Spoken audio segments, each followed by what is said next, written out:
All right, the last two steps we're looking at here is going to be our decorative cuts and our backgrounding, but I'm going to do the decorative cuts first. The reason being on this is I'm watching my moisture content in my leather and it's starting to dry out. I still have enough in there right now that I can get these in here, and I want to get those in before it gets too dried out so I can get by without wetting this down again.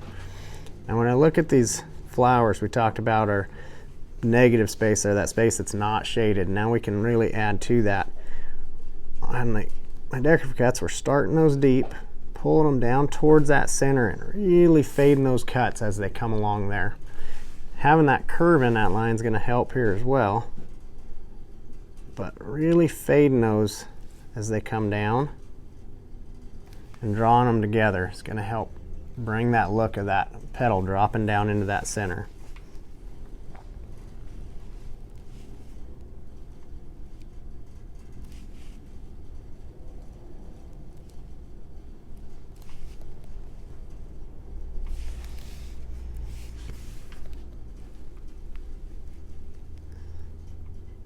And even if I start that cut going the other way like that, and you'll get more comfortable doing things like that the more you practice decorative cuts, but the main thing is that they're drawing and pulling back down towards that center.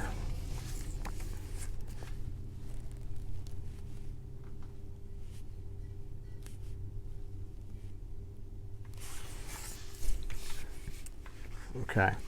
So we're going to do those same type of cuts in all these flowers here. And then the next thing I'm looking at are these sticker vines that we've talked about. Again, starting those cuts deep, fading them off light, but I want to stack those cuts. You can see that I'm starting them kind of closer together towards the point. We'll pick one of these that you can see that whole point here. I pull a short one, and I can pull that longer one down. Even if you want to stack couple of short ones in there.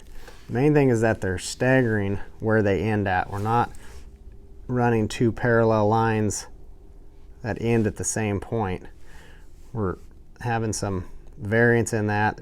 They're fading out away from each other and then maybe fading towards each other as they pull down in that vine.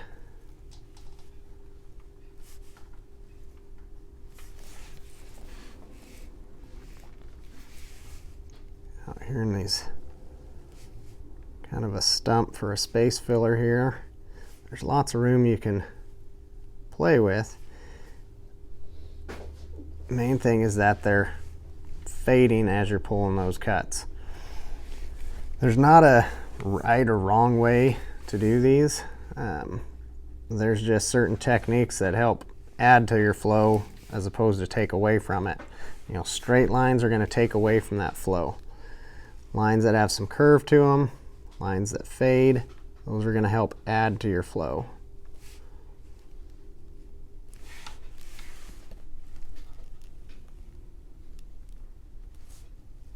So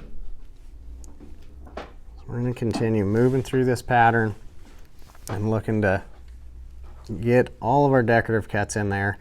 Kind of a good rule of thumb, each petal is going to get some decorative cuts.